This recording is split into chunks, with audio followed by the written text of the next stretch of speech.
Hello everyone, চলে আসলাম আজকে আবার হালকেনস্টাইন প্রাইভেট ইউনিভার্সিটি প্রিপারেশন কোর্স থেকে আবারও আরেকটা গাইডলাইন ভিডিও নিয়ে। তো আজকের গাইডলাইন ভিডিও হচ্ছে ফিজিক্স। আজকে ফিজিক্স নিয়ে কথা বলবো। তো ফিজিক্স জানার আগে আমাদের জানতে হবে যে কোন কোন সেক্টরের জন্য আমাদের ফিজিক্স লাগবে। এখন জিজ্ঞেস করতে পারো, ভাইয়া আমি তো প্রাইভেট ইউনিভার্সিটি এক্সাম দিব, তো আমার কি ফিজিক্স লাগবেই নাকি? না ভাইয়া, ফিজিক্স সব সেক্টরে লাগবে না, সেটাই আমরা দেখে নিব এখন। কোন সেক্টরে কোন কোন ডিপার্টমেন্টের এক্সাম তুমি দিতে চাইলে ফিজিক্স লাগবে। তো আমি মুশফিকুর রহমান আছি। তোমাদের কারোর যদি ইন্টারেস্ট থাকে আমার আইডেন্টিটি জানার, আইডেন্টিটি এই সাইডে আছে। চলে যাই মার্কস ডিস্ট্রিবিউশনে। তো ফিজিক্স যেটা থাকবে, ব্র্যাক ইউনিভার্সিটির কথা বলছি আমি, বাকিগুলা মোটামুটি সেম। ফিজিক্স যেটা থাকবে, ফিজিক্স এখানে কম্বাইন্ডলি থাকবে হায়ার ম্যাথের সাথে, নট যে একসাথে থাকবে, আলাদা থাকবে, বাট এটা থাকবে হায়ার ম্যাথের সাথে ফিজিক্স। এখন ভাইয়া এখানে এমসিকিউ আসবে টোটাল 10টা। টোটাল 10টার জন্য মার্ক থাকবে 10। তার মধ্যে 5টা ফিজিক্স থেকে থাকবে, 5টা হায়ার ম্যাথ থেকে থাকবে। অ্যান্ড পজিটিভ বিষয় হচ্ছে যে এখানে কোনো নেগেটিভ মার্কিং নাই। সো সবগুলো অ্যান্সার করে আসতে পারবা, পারলেও অ্যান্সার করতে পারবা, না পারলেও অ্যান্সার করতে পারবা। সো আমরা চেষ্টা করবো সবগুলোর অ্যাকুরেট অ্যান্সার দিয়ে আসতে। And calculator allowed, so calculator দিয়ে ক্যালকুলেশন সবগুলো করতে পারবা।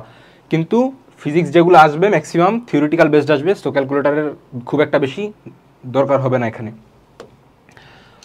এখন দেখে নিব আমরা কোন কোন ডিপার্টমেন্টে আমি এক্সাম দিতে চাইলে আমার ফিজিক্সটা অ্যান্সার করতে হবে। সব যেহেতু ডিপার্টমেন্টে লাগতেছে না, সো আমরা দেখে নিব যে কোন কোন ডিপার্টমেন্টের জন্য ফিজিক্সটা লাগবে।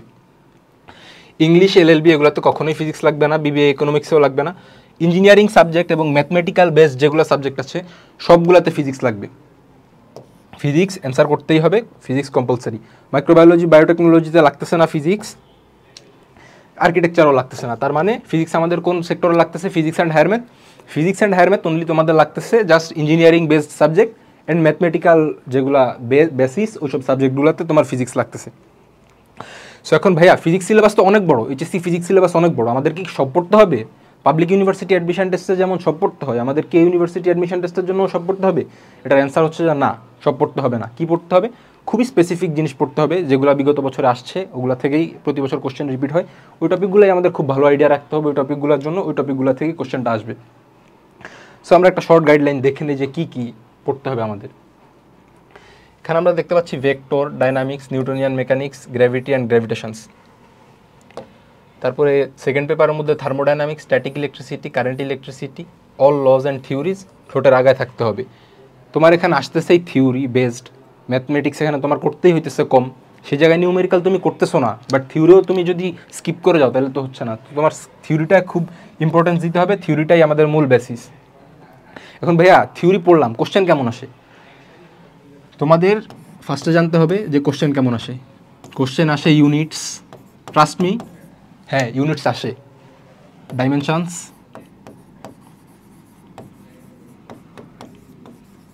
এগুলোই আসে। বাট এখন তুমি আমার বলতে পারো যে ভাইয়া এইচএসসিতেও তো এত ইজি জিনিস আসে না, ইউনিভার্সিটি অ্যাডমিশন টেস্টে কি আসলে এগুলো আসে? হ্যাঁ ভাইয়া, লাস্ট ইউনিভার্সিটির যেই ব্রেকের লাস্ট যে ইনটেকটা গেছে ওখানে আমরা একটা কোশ্চেন দেখছি। কোশ্চেনটা ছিল এমন, which of the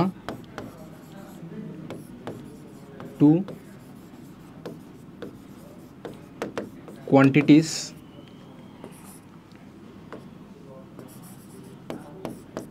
units are same? Option A, power,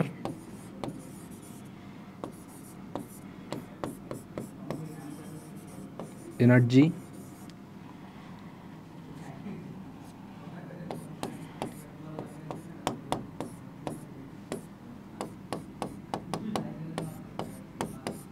torque, আর আরেকটা ছিল একটা কোয়ান্টিটি। এখন তুমি আমাকে বলো এখানে কোনগুলার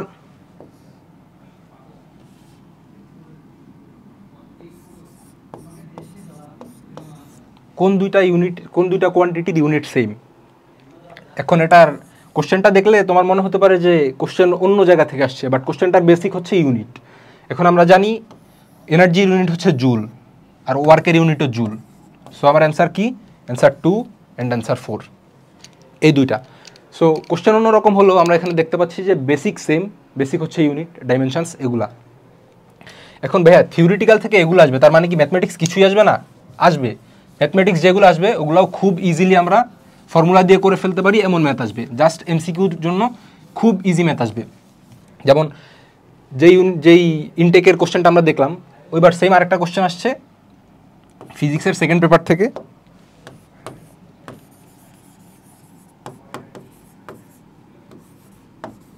সেকেন্ড পেপারের একটা কোশ্চেন দেখে নিই, সাথে নিউমারিক্যালের একটা এক্সাম্পলও দেখে নিই। নিউমারিক্যালগুলো কেমন আসে? চ্যাপ্টার 3 থেকে একটা কোশ্চেন আসছে কারেন্ট ইলেকট্রিসিটি থেকে।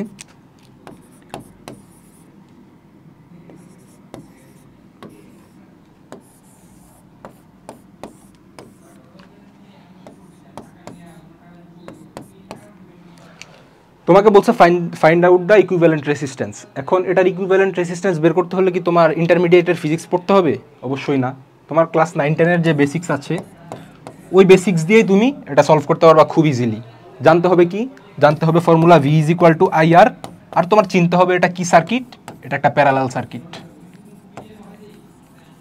হ্যাঁ, এমনই বেসিক আসে, এত ইজি আসে।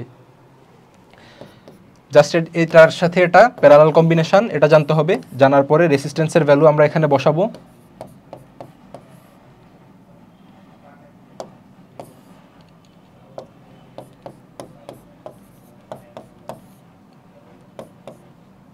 ইনটু